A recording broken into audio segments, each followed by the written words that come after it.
Hi everybody. Thank you. I was not expecting anybody to reply to that. Welcome. This session is called Finding Your Voice in Podcasting. It's not a session about mumbling, it's about how podcasting can be the most powerful, the boldest, most valuable channel for marketers and brands. My name's Neil, I'm the founder of Fresh Air, and we are a dedicated podcast company for brands. We plan, we podcast, we promote, and we try and find the perfect nexus between what the listener wants to hear in a podcast and what the brand wants to say. We combine creative flair, commercial nous to create a podcast that helps a brand to build their own space in audio, and we also help brands to promote themselves through audio. We're going to do two things this afternoon. We're going to have a sneak preview and a conversation around Series 2 of a show called Show on the Road, which we make for Auto Trader, and which Series 2 launches this week. Before that, Richard Blake, our marketing director, is going to have a good old rant at you about how podcasts can solve all your problems in marketing. Over to Rich. Thank you very much, Neil. What I love about this is I have a lovely echo, but what I also love is that you all are wearing headphones, which means your attention is hopefully on me for the next 8 minutes, and I'm going to have a really good rant.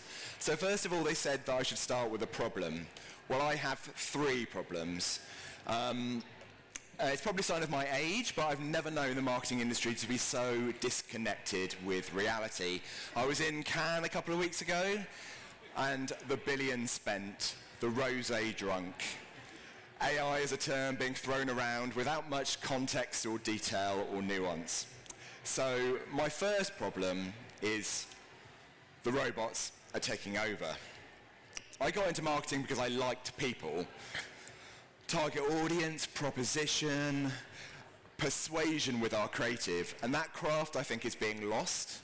That focused brand conversation with an audience is being lost. It's now a doom scroll. I hope that we can disrupt someone's feed to pay attention.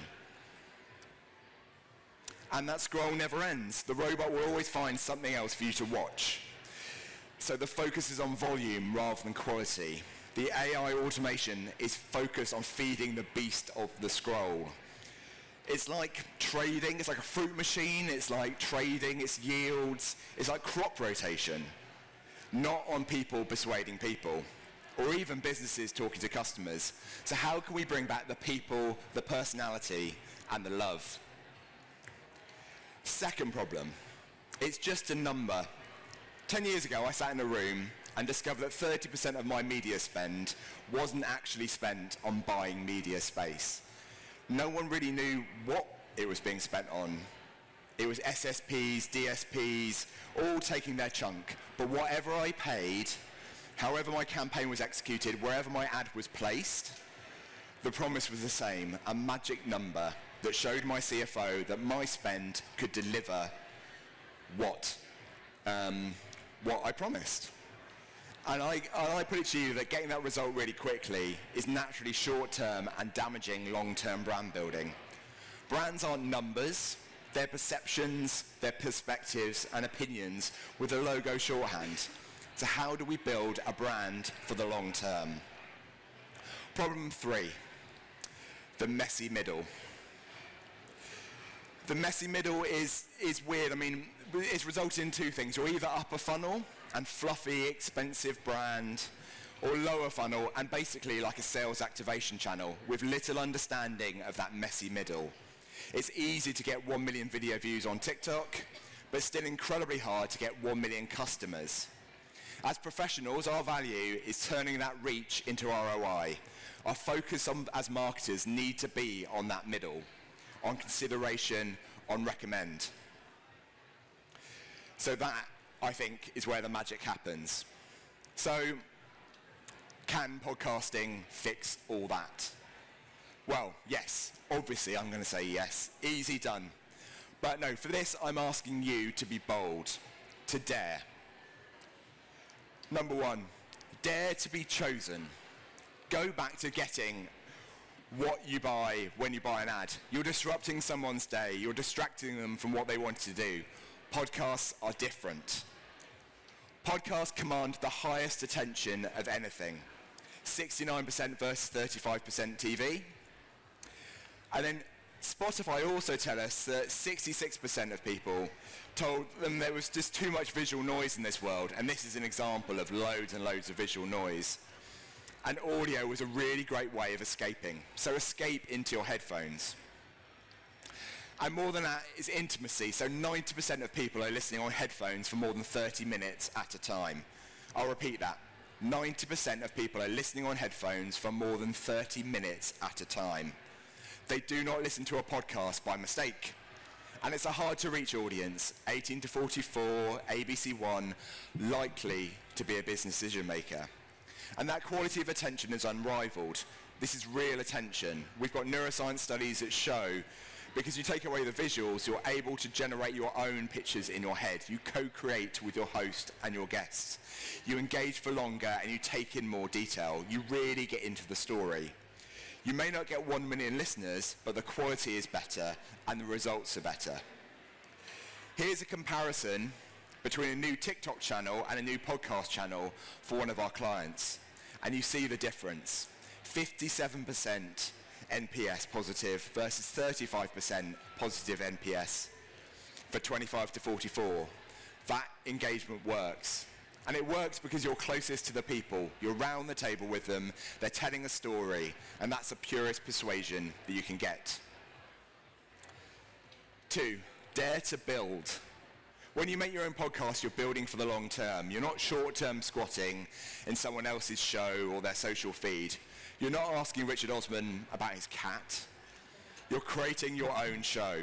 You're building your own audience, and you're not just renting space short-term in someone else's. So this isn't an expensive TV show or a branded magazine, but a regular, always-on, flexible audio channel. Long form at a short-term price. And it fits every mode of consumption that audiences now see. And I get a bit obsessed with this, but the doom scroll is right at the top here. You know, really those first few seconds are so important. If you don't grab them, they scroll past. Yes, you get that video view, but you just don't get any of that impact. Disrupt ads, but we see that attention plunge in the first 5 seconds because you get distracted. It's like, my phone is calling. Shall I go and get a glass of wine? Shall I get a cup of tea? Shall I skip this? Shall I not skip this? But browse is where it starts getting interesting. And this happens all the time on YouTube and Netflix. So the thumbnail and the clickable title is what really rules here. We see roughly about half the view-through rate on YouTube as we do for the listen-through rate in audio. But then choose, this is your time. This is your film, this is your cinema, and this is your podcast. The primary mode of our audience is at home relaxing, which is just a great place for any brand to be. This is an average of 26 minutes. Our listen-through rates are 70% plus. It's harder to get the audience to this point, but when they are there, they're really sold. So this is a long-term channel for your brand to showcase its talent, its expertise, to tell your story without the faff of too much video and setting up and choosing, but with the personality, the context of some of the finest work that we all can be really proud of. It drives unbeatable perception shift and connects your talent to your brand that's low effort for them, but high value for you. And number 3, just dare to be different as well, stand out from the crowd. So I'm now going to give you the 2 most depressing slides in the whole of podcasting.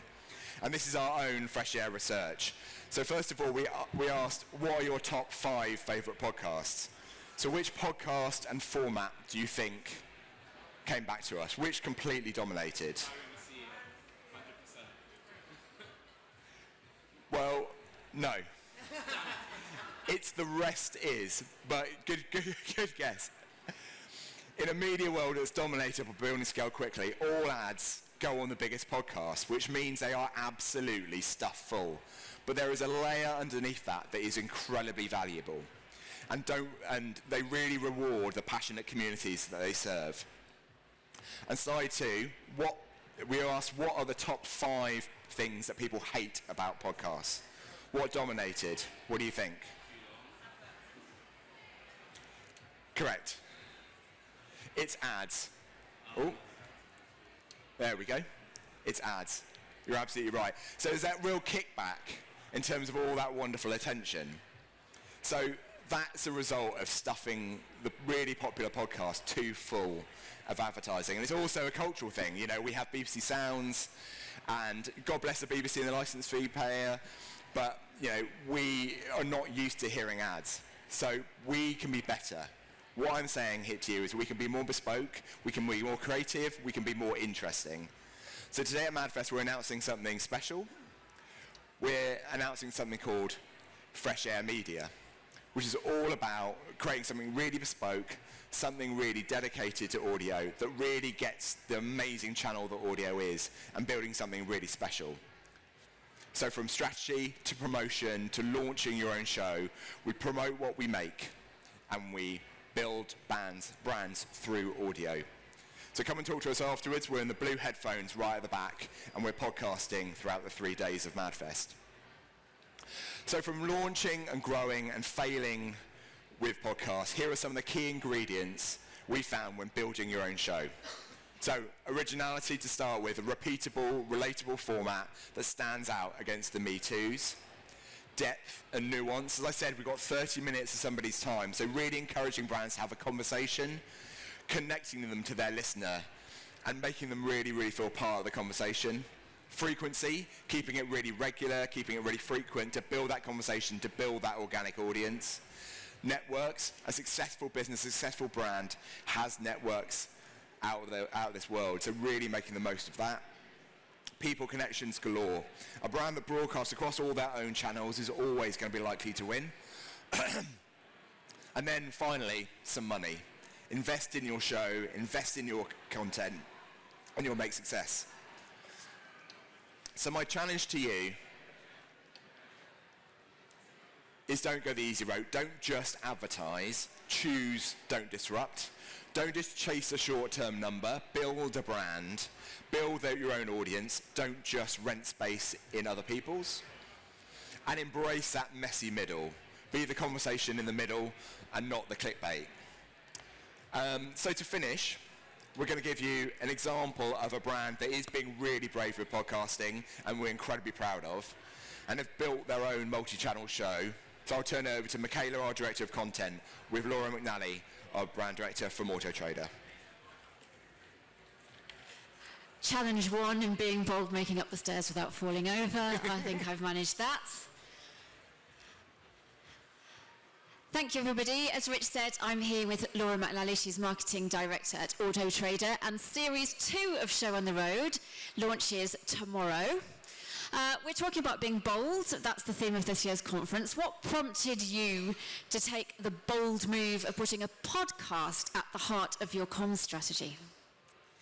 I think there were three reasons, really. Firstly, we were very keen to reach new audiences. So we do very well with what we would call a petrolhead audience at Auto Trader, people that are obsessed with cars, and we'll never stop nurturing those audiences because they're very important to us. But what we'd found is that a lot of women are ignored in automotive advertising, and they are often the ones that make the decision. So even in a coupled scenario where there's a man and a woman, and a man might do all the research, often a woman is very influential at the very last moment in that scenario, let alone all the women that are making the decision for themselves. So we wanted to appeal to women specifically, and felt like a podcast was a good way to do that, and also to reach those non-petrolhead audiences as well. So that was kind of reason number one. I think I confessed to you on day one that I was that target audience. True. Yes, I'd like to make a podcast for Auto Trader, but I'm not actually interested in cars. Yeah, So, you were our target audience, which was great. The second was the fact that the environment in which people witness a podcast is so different to anything else in our marketing mix. So the fact that people do it in kind of intimate environments, whether that's in their car or in their kitchen, they're usually doing something else at the same time. And that was very different to the ways in which they encounter our other channels, whether it's SEO or paid social or whatever else it might be, experiential. So it was never about replacing any of that, but adding to the mix so that we've got full coverage.